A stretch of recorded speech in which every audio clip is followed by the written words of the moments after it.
Assalamualaikum warahmatullahi wabarakatuh. Kembali lagi di channel saya.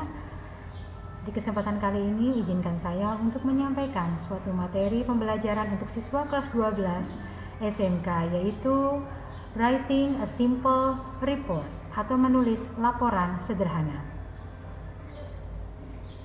Saat di kelas 11, tentu siswa SMK mengikuti prakerin atau praktek kerja industri. Nah, setelah melaksanakan prakerin tersebut, di akhir pelaksanaan prakerin biasanya siswa diminta untuk membuat laporan terkait kegiatan prakerin yang sudah dilakukan. Nah, di sini kita akan membahas bagaimana sih cara menulis laporan terkait, salah satunya terkait dengan laporan prakerin. Adapun tujuan setelah mempelajari materi ini yaitu siswa dapat memahami dan menjelaskan fungsi sosial, struktur teks dan unsur kebahasaan terkait penulisan laporan sederhana. Dan yang keduanya, siswa dapat menyajikan teks terkait penulisan laporan sederhana dengan memperhatikan fungsi sosial, struktur teks dan unsur kebahasaannya. Kita akan mulai saja bagaimana sih aturan-aturan dalam menulis sebuah laporan. If you are asked to write a report, for example, analyzing the result of some research, summarizing articles, or interpreting statistics, your aim should be to present facts clearly so that the reader will understand the main points quickly. Jadi jika Anda diminta untuk menulis sebuah laporan, contohnya menganalisa hasil penelitian atau menyimpulkan artikel-artikel atau menganalisa statistik, maka tujuan dari menulis laporanmu tersebut harus menyajikan fakta-fakta dengan jelas sehingga pembaca akan memahami poin-poin utamanya dengan cepat. Nah, ini adalah beberapa poin-poin yang harus Anda perhatikan dalam menulis suatu laporan sederhana. Yang pertama yaitu the report is divided up using headings.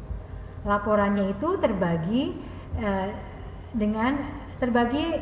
dengan sub-sub judul ya. Sub-judul atau headings. Kemudian the style of report is impersonal. It is not important who the writer is or what his or her opinion is. Jadi style penulisannya itu bukan bersifat pribadi. Di sini tidak penting siapa kita sebagai penulisnya atau bagaimana pendapat si penulis ya. Karena yang disajikan adalah fakta berdasarkan hasil observasi atau penelitian atau hasil pengumpulan data yang kita lakukan. Kemudian notice whether you are told who the reader is. This will help you decide how much you need to explain. Jadi perhatikan juga siapa pembacanya. Dengan kita mengetahui siapa pembacanya, ini akan membantu kita menentukan seberapa banyak sih kita harus menulis laporannya. Kemudian, in many reports, the important information involves numbers. So, learn the expressions of each kinds of number. Jadi di beberapa laporan, informasi penting mencakup angka-angka. Ya. Jadi perhatikan juga angka-angka itu ditujukan untuk apa. Gitu. Angka-angka itu merujuk kepada data apa. Itu kita harus tahu. Kemudian poin yang selanjutnya, the sentences mostly use simple past tense forms.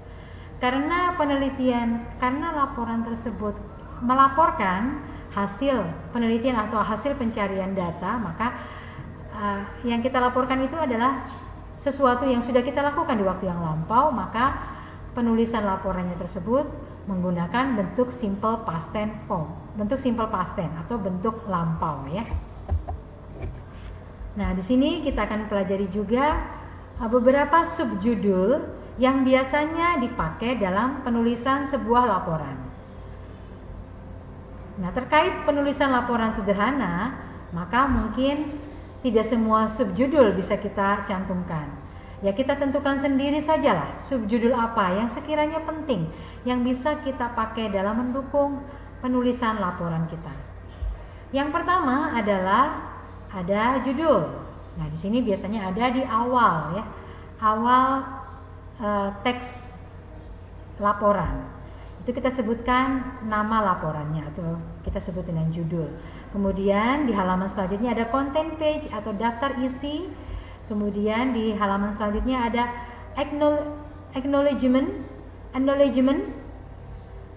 atau kita sebut dengan kata pengantar. Ini dalamnya juga diisi dengan ucapan terima kasih kepada pihak-pihak yang sudah membantu dalam penulisan laporan tersebut.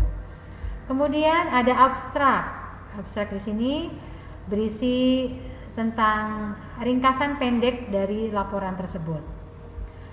Kemudian ada di sini kita masuk ke unit 1 ya, biasanya unit 1 ada disebut dengan introduction. Unit 1 ini diisi dengan introduction atau nama lainnya adalah pendahuluan. Yang di dalamnya diisi dengan latar belakang penelitian, kemudian tujuan dan sasaran penelitian ya, kemudian daftar istilah dan definisinya juga. Kemudian kita masuk ke unit 2 atau unit 2 atau ada metodologi atau metode penelitiannya. Kita sebutkan metode penelitiannya menggunakan metode apa? Apakah metode observasi atau metode angket ya, kita sebutkan di bagian metodologi ini. Kemudian di unit selanjutnya ada findings atau analisis. Di sini biasanya di unit ini lebih panjang penjelasannya karena di unit ini diisi dengan hasil dari penelitian atau hasil dari pencarian datanya tersebut disebutkan di sini di bagian findings, atau biasanya dalam bahasa Indonesianya di sini disebut dengan isi penelitian atau isi atau datanya ya, datanya.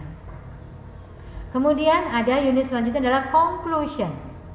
Conclusion di sini nama lainnya adalah rangkuman atau ringkasan. Ya. Kemudian di unit selanjutnya ada recommendation. Nah, recommendation ini berisi dengan saran atau kritik, ya, kritik atau saran. Di bagian recommendation di sini disebutkan sarannya, saran atau pesan ya, saran atau pesan ya, tergantung style penulisnya kita, bisa saran dan pesan, bisa saran dan kritik ya, kita sampaikan di bagian recommendation. Kemudian unit selanjutnya adalah executive summary atau kesimpulan atau ringkasan dari penulisan laporan kita tersebut. Kemudian ada references atau bibliography atau nama lainnya adalah daftar pustaka. Kemudian ada glossary. Glossary ini adalah daftar istilah-istilah yang kita pakai dalam teks penulisan kita tersebut. Glossary namanya ya, atau daftar istilah kita sebut dalam bahasa Indonesianya. Kemudian ada appendix. Appendix di sini adalah lampiran ya. Tentu saja dalam suatu teks laporan itu biasanya ada lampiran-lampiran terkait dengan penulisan laporan yang kita buat ya, untuk lebih mendukung laporan kita tersebut biasanya ada lampiran-lampirannya. Nah, ini kita akan pelajari contoh dari laporan sederhana. Di sini mungkin laporan sederhananya ini baru berupa kerangka ya, baru berupa kerangka. Karena sebenarnya laporan yang sebenarnya itu tidak mungkin sesimpel ini ya. Biasanya data-datanya tentu lebih konkret atau lebih full gitu. Nah, ini baru semacam kerangka saja yang nanti akan dikembangkan dalam sebuah penulisan laporan. Di sini disebutkan ada judulnya apa dulu, kemudian juga tujuan dari laporan, tujuan dari pembuatan laporan ini apa tujuannya, kemudian metodenya apa, di sini juga disebutkan metodenya apa ya. Lalu hasil dari penelitian atau hasil dari pencarian datanya tersebut apa, di sini disebutkan juga. Nanti bisa dipelajari sendiri ya dengan melihat kerangka dari laporan ini. Nah, kemudian kesimpulan dari laporan ini apa? Itu tadi materi dari bagaimana sih cara menulis laporan sederhana. Semoga bermanfaat dan jangan lupa untuk subscribe, like, and share. Thank you very much for your attention. See you. Goodbye. Assalamualaikum.